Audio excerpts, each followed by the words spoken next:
Habari ya asubuhi. Karibuni sana. Good morning, everyone. Good morning. It's a pleasure to be here and hopefully to get everybody excited about what's coming next and to set the tone also for the work of implementation in our various jobs and countries, because open data is, I hope by the end of this talk, something that we are all not only very excited about, but that we can talk to our grandmother, sibling, or good friend and tell about in terms of why it's important and why we need to focus attention on it. When I was invited to give a keynote this morning, and the topic was Open Data Changes Lives, I wasn't sure whether this is a topic I would be able to cover.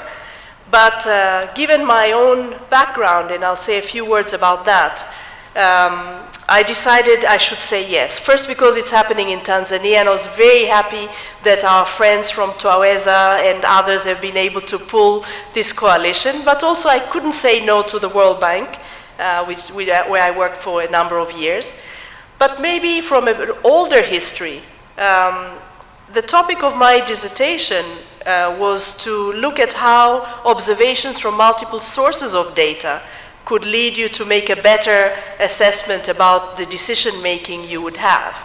And so that sort of took me way back to say, this is something I really am interested to do, and I'd like to support the World Bank and partners, including Waweza and USAID and others who are present here today. So I'm now in the private sector. I've been there for some years, and the question was, why should we in the private sector care about open data? Because usually when you go to conferences, the public sector cares about open data, or is pushed by civil society to care about open data. And the private sector plays in that field, but the question is, with competition for knowledge, should that also be something that everyone in the private sector pushes for regardless of where you play? And I was very surprised by these statistics that come from a survey that the World Bank had commissioned for the following reasons. It shows that open data is something that goes beyond the IT sector. Because as you can see there, the IT sector is 30% of those who are using open data. But there are other sectors as well. And for Africa in particular, I was very struck by three. Agriculture, which is at 16%, but also research and consulting, which is at 12%, and of course finance. Now with finance, we know the value of open data in finance for Africa cannot be underestimated. But I'll give some examples that bring these numbers more alive to you. So the question then was, what are the channels that open data helps? Through what channels does the private sector benefit from open data? And there are at least four that I was able to uncover based on my own experience, but also from talking to my colleagues in the private sector. And the first one is policy predictability. If you're an investor or you're running a company, you want to know what the policy is going to be in the next 5 years, next 10 years. And that predictability is very key. Now, if you can't know it in advance, you hope to be able to model it or to make some assumptions about it. And so open data deepens the links between policies and the impacts that they would have, and therefore it allows evidence-based policy making.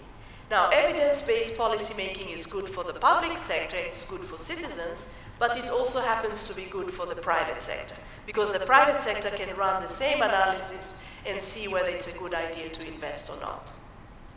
The second important challenge is around political uncertainty.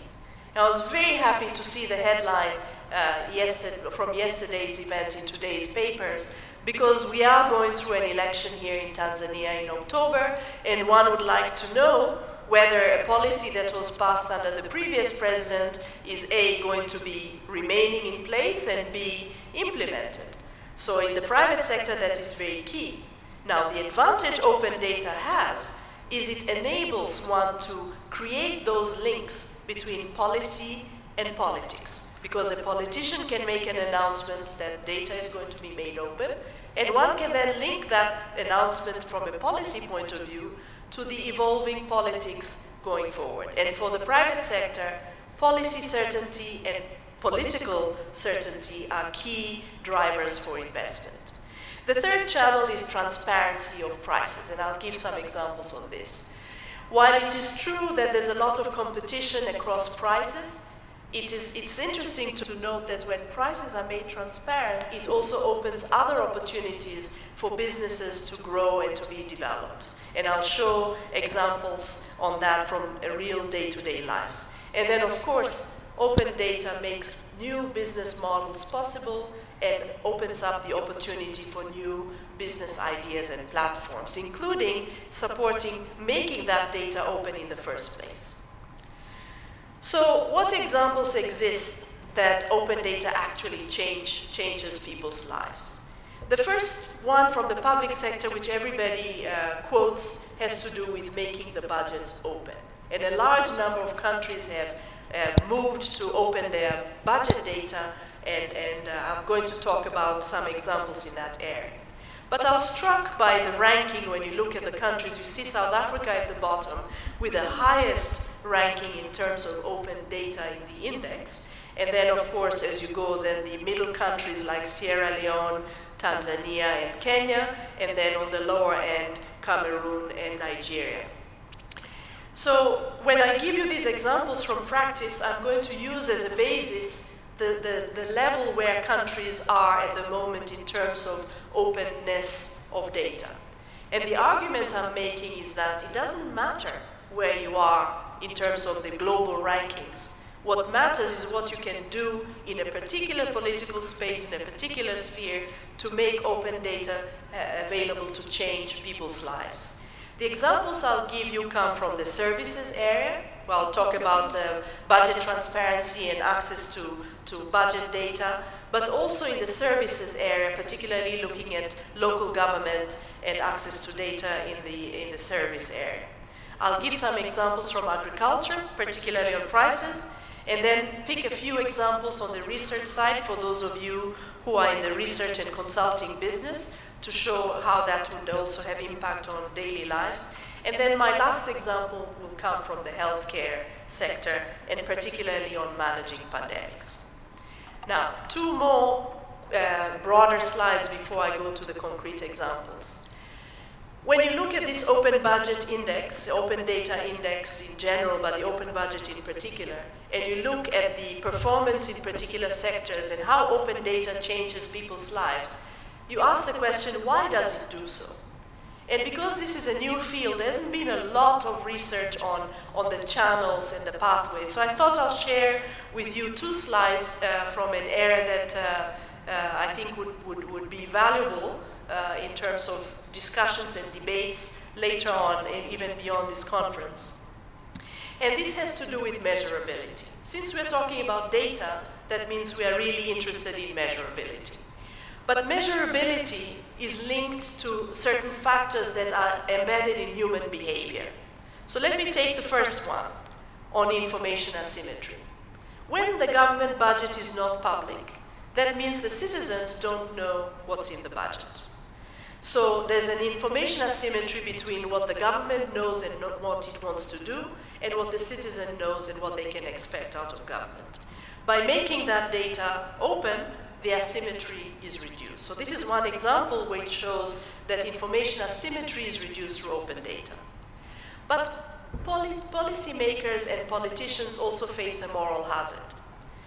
When citizens don't know what's going on, they reward the most visible things, right? So someone is coming for an election, you say, okay, I see a big road has been opened and a bridge and so on. This politician has done a great job. My MP is doing very well. I'm going to vote for them.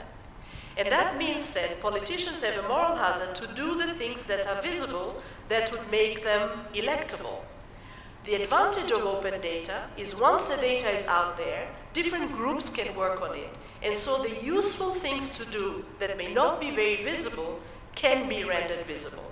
And they can be made more understandable, for instance, through infographics and playing around with data, tweeting and so on, that makes the average person aware that this is an important issue.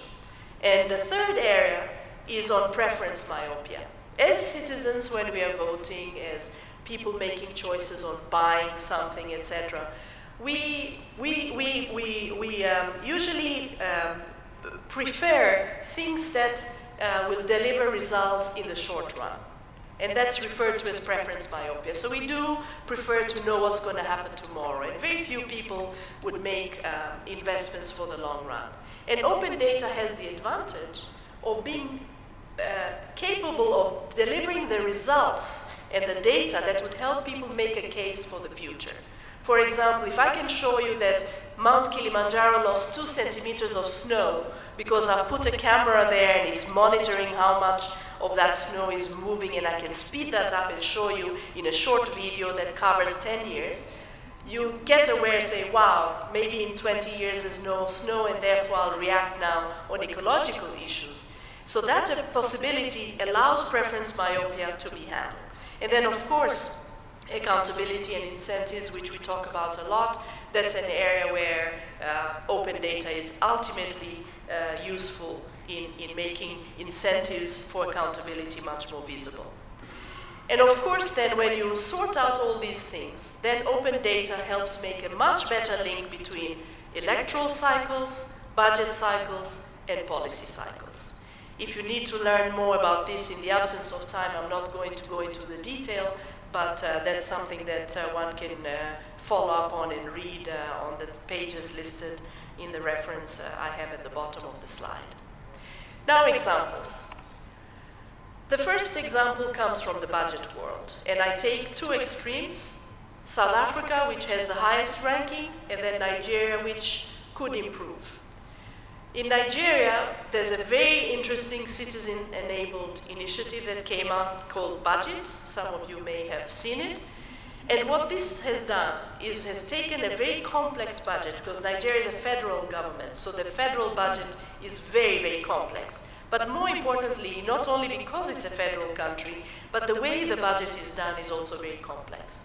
And they've taken that complexity and rendered it very usable, friendly, and easy for somebody to interact with. You have a very nice infographic that shows you trends. You have tweets that enable you to know key things happening on the budget. And of course, the data is interactive. This was very useful in a major political debate. For instance, do you reduce fuel prices? And if yes, how do you go about it? As you remember, there are lots of demonstrations and excitement around this topic. But through the open data, there were arguments that could be made. Could you look at other things in the same budget that would give you the same result? And that gave an opportunity for debate. South Africa, the example comes from a municipality, and this is the municipality or local government of Cape Town. And in Cape Town, again, working with experts in the IT sector, the private sector, providing an interactive map where you can click and see or touch and see what is happening in terms of investments in roads, in wastewater, and so on, which is fantastic if you are looking to move there, if you're looking to invest there, or if you're just interested to know what your government is doing. And this provides access not only to citizens and investors, but also to those who are on the accountability side of the budget. So real citizens having real opportunity to interact with a complex budget process. The third example comes from Kenya. I don't know how many of you are from Kenya. Okay, thank you. I spent some of my early childhood, my dad was there, so I used to go to Nairobi for my holidays once in a while. And I remember the roads used to be very, very nice, but recently they've become quite potholed, and traffic is congested just like here in Dar es Salaam. So Nairobi has a challenge with the road network.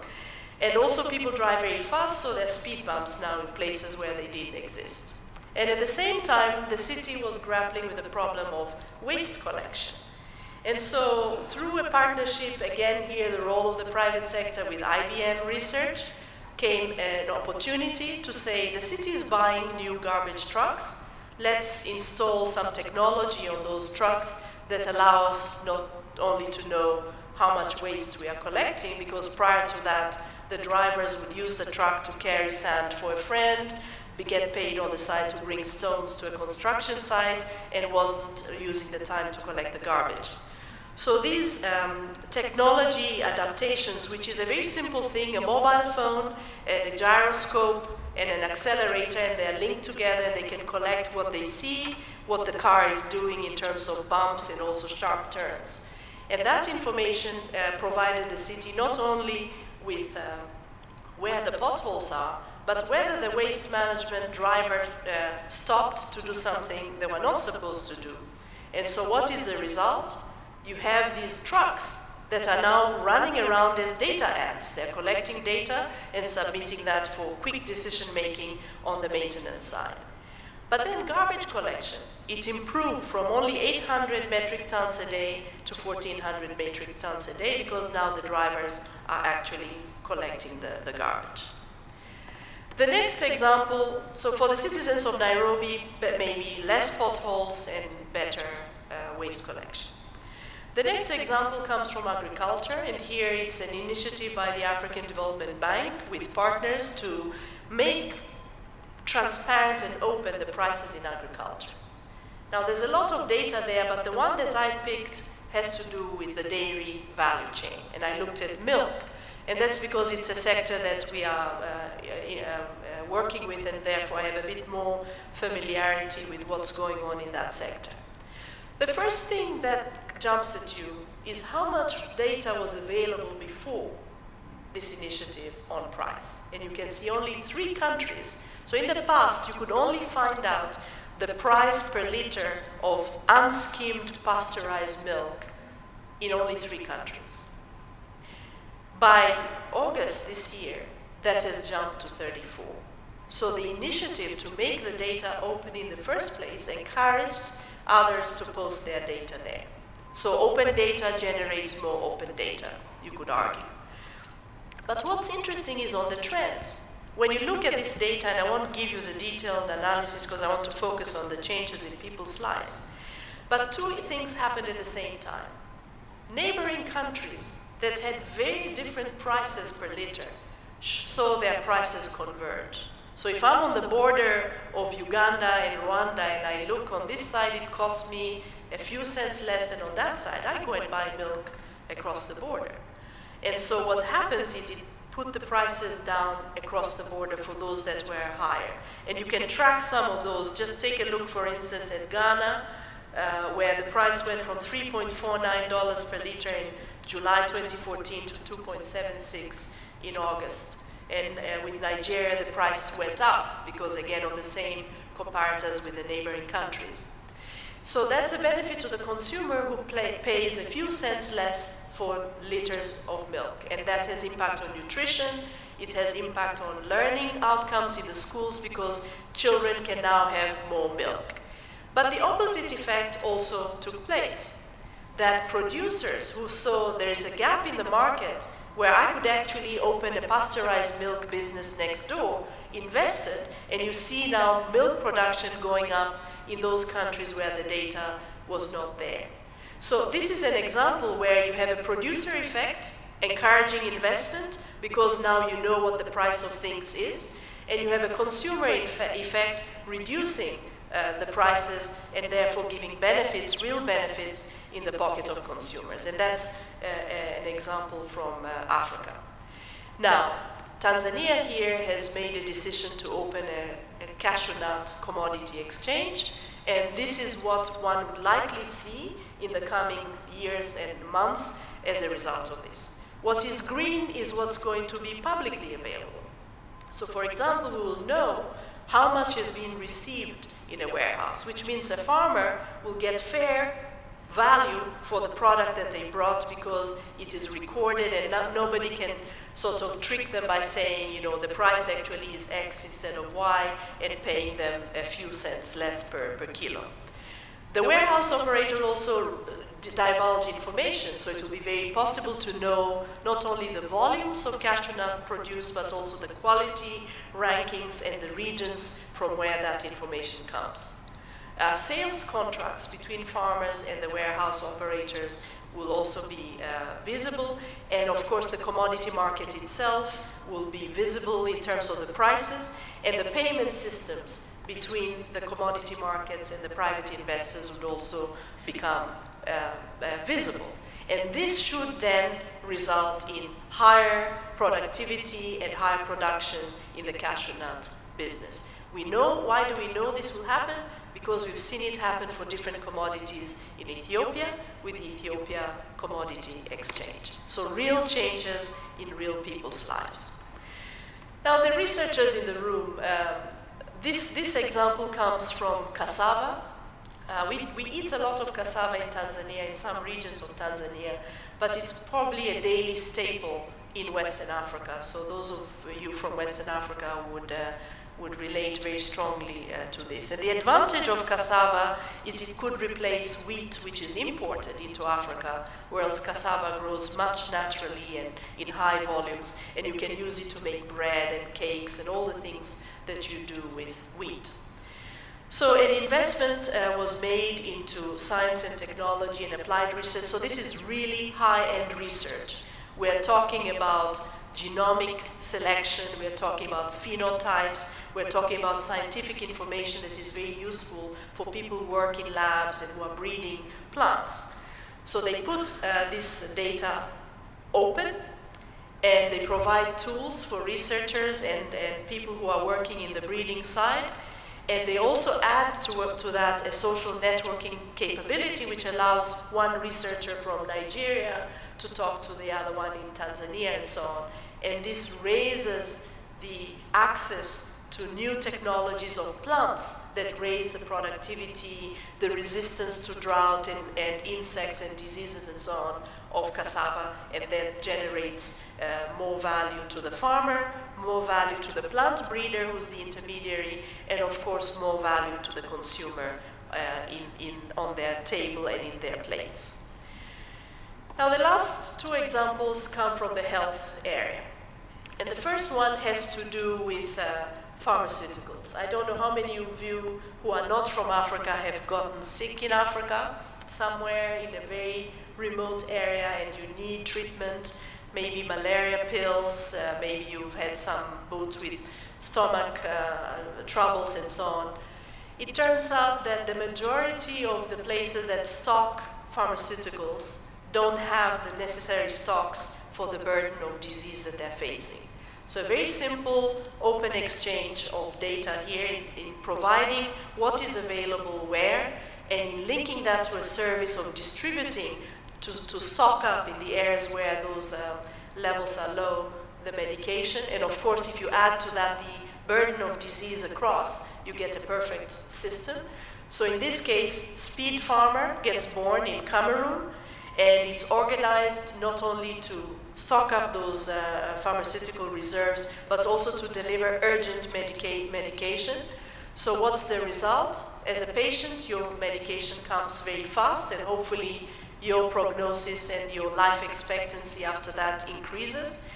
And of course, the logistics side also benefits, because you have a much better managed pharmaceutical logistics service, taking care not only of day-to-day urgent issues, but also stocking up for emergencies and so on. Changes in real people's health. Before this system, it took 6 to 7 days to fill up a depleted stock. After the system, less than 72 hours.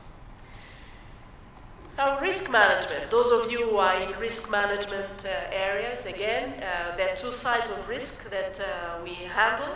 There are the risks that we could know, but we don't know. And then there are the risks that we probably wouldn't know, but we should know if we could model it, right? So I give you the example there of the dogs. If I had an eye infection or some kind of disability, or I'm wearing particular types of glasses, when I'm looking at the picture on the top, which has 5 dogs, I may see only one and say it's pink. I may see just the bluish patch of one. I may see 2 because I only see black and white, or I may see just a fuzzy picture with some shadows. The advantage open data has is first on the hard numbers or hard information.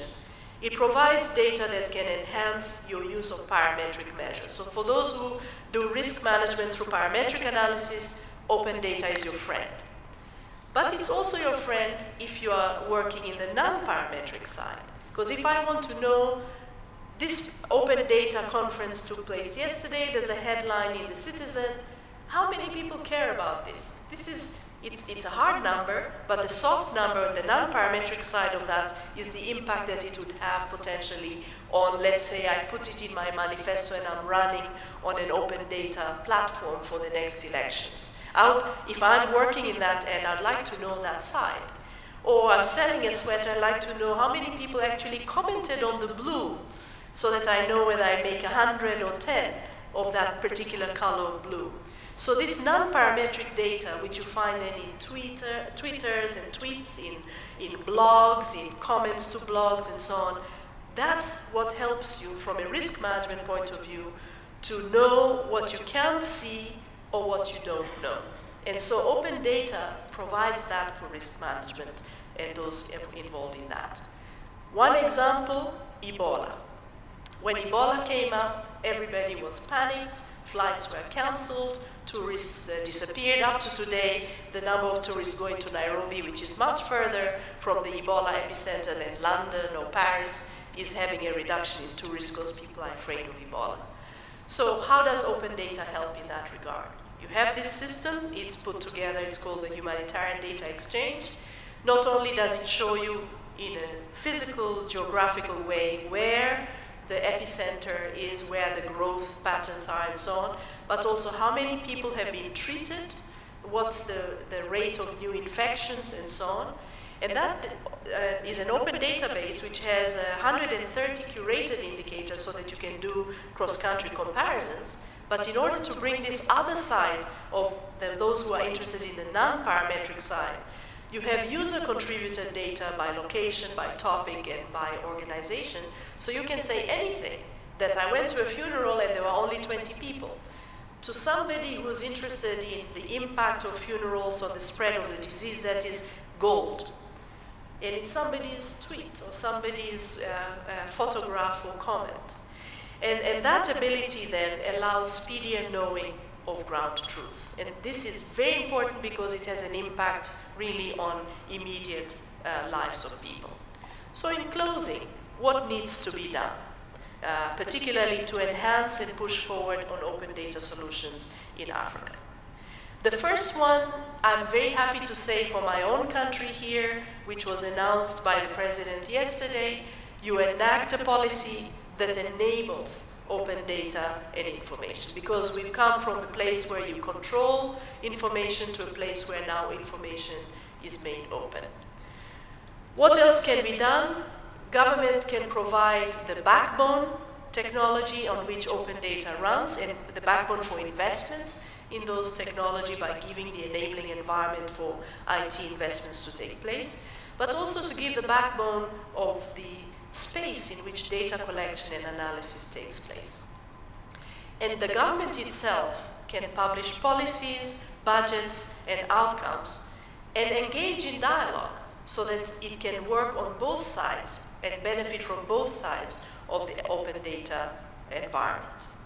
But citizens also have a role, and I think this is where, for those who worry that open data in authoritarian environments could become even worse than without open data, that falls on the responsibility of the citizens to contribute to providing data on services and other areas, to engage in commenting on policies and budgets, because that's how the accountability channel works, and to use that data for effective decision making, whether it's on consumption, on services, and also on political engagement.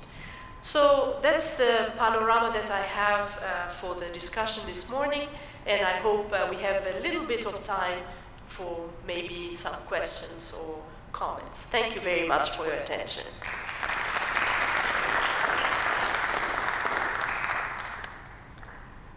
So are there any comments or questions? I guess you are all already hard convinced people in open data, otherwise you wouldn't be here. Yes, please. Microphone. Please use your microphone. Yeah, okay. So you gave some great examples of open data impacts, but is there a location that we can go to find some evidence of who actually was affected? There was this idea that there were a lot of people that could have been affected, but what are the numbers there?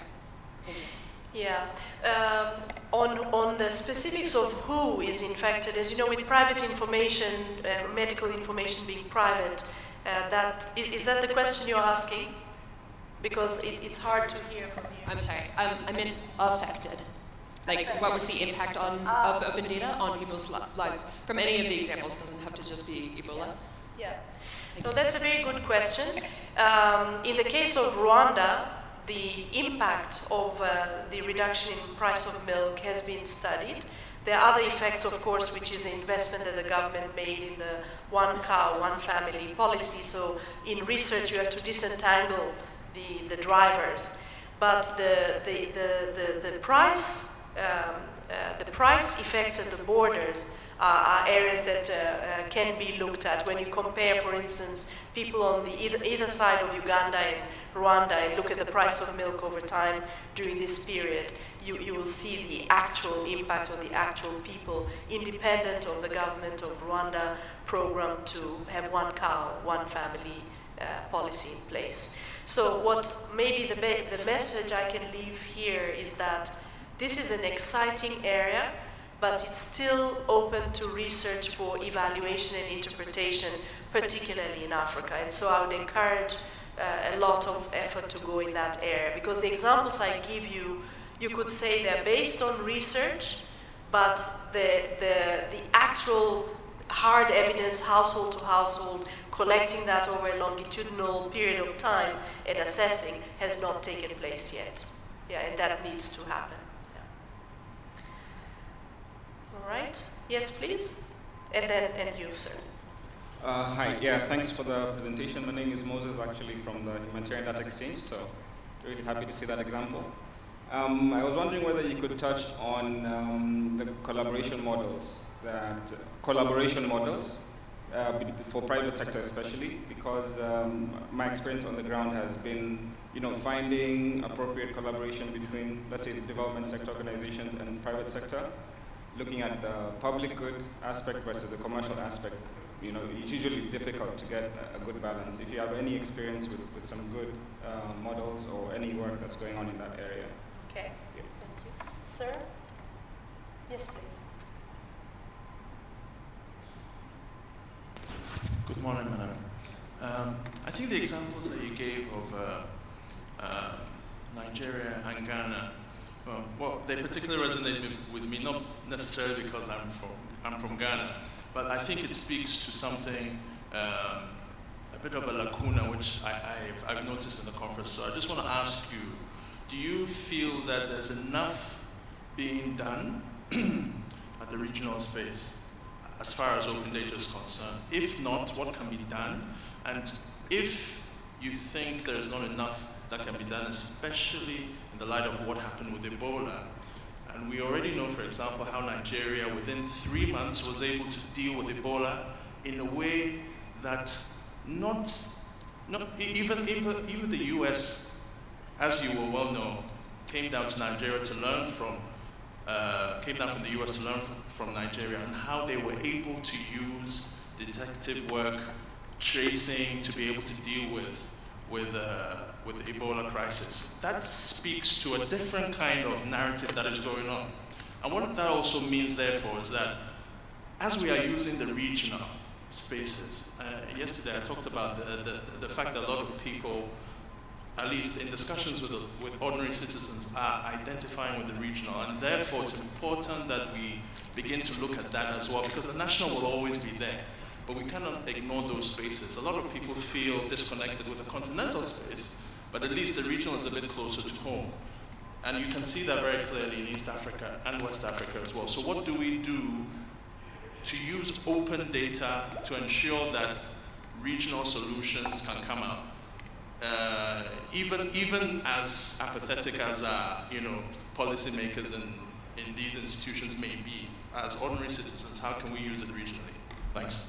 Okay. Two very good questions. The private sector, why would the private sector have any incentive to collaborate on open data?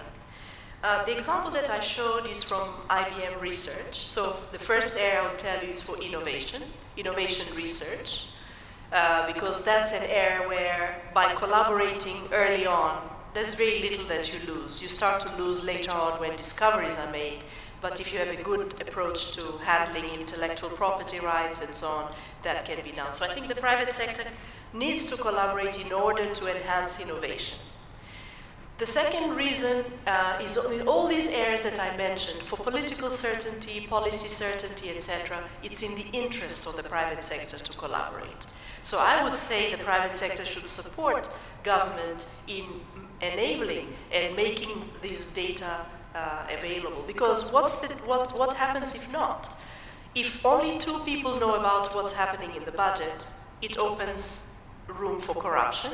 It opens rooms for unfair or unequal access to information, and that's not good for the development of the private sector either. So the private sector, I think the 2 major arguments for why to be in support of open data at the country level is to enhance innovation and participate in learning, and secondly, for your own value, because information available to everybody removes the advantage to a few who could be induced to be behaving in unethical ways. On the question of the examples of Nigeria and Ghana and where do I see we are today on the regional sharing of data and the opportunities to go forward. And I'll start with the narrative question because I think that's a very important one. When the data started to become available, I don't know how many of you have seen a map. There's a few of my colleagues, we tweeted about a map. You have a map of Africa with Liberia, Sierra Leone, and Guinea, and you have dots of how many Ebola cases are there. And then you have the rest of Africa with a big label saying no Ebola. And then you have a map of the United States and you show the Ebola cases. And then the rest of the United States, you say no Ebola. That was a cheeky thing done by some colleagues of mine to show that we are not stopping going to America because there's Ebola in Texas, right? But people stop coming to Africa because there's Ebola in Liberia. You stop coming to Kenya because, and that's also an example of open data in use to change the narrative, to say Africa is not one country, it's a big continent, and distances are large between places, and therefore you shouldn't fear Ebola because it's happening in a different part of the continent. But on the solution side, it's also, I'm happy to say, a story of what would happen if we continued in making information available in an open way. Nigeria succeeded in handling Ebola very quickly because of what it had learned in handling polio. That initiative was studied, it was evaluated, it was documented, it was publicly available. The protocols were embedded in the practice in the hospitals. So you see the example now. You have something happens, it's evaluated, assessed, the information is available, the lessons are embedded in the practice. So I would say it's a success of open data when we didn't call it that, right? We called it something else, access to information or making information, what we call this information dissemination or disclosure. I think we can do a lot regionally to enhance the quality of people's lives. If you take East Africa, for example, we are now not only working on the regulatory side. The reason why there's been so much movement on changes in the regulatory side, despite unevenness across countries, is because what has been the gaps in regulation has been very publicly discussed and made available through newspaper articles, tweets, debates, and so on. So the openness around knowing how different things are has helped give momentum to those who are looking to change. So I think that's an example. But where we would perhaps do more, I would say the things that we're not doing quite as well, we've handled the food price issue, and that's, I think, we will deliver. But immigration or migration, and with what's happening now with people dying as they try to cross over to Europe, we could do very well by knowing where drought is happening, where there are problems on the border areas, and using that open data to find regional solutions for this migration problem. And I think that perhaps is the area where there'll be most short-term benefit. So thank you very much for your attention, and I wish you all a very good conference, and for the people who invited me, the World Bank in particular, great implementation going ahead. Thank you very much.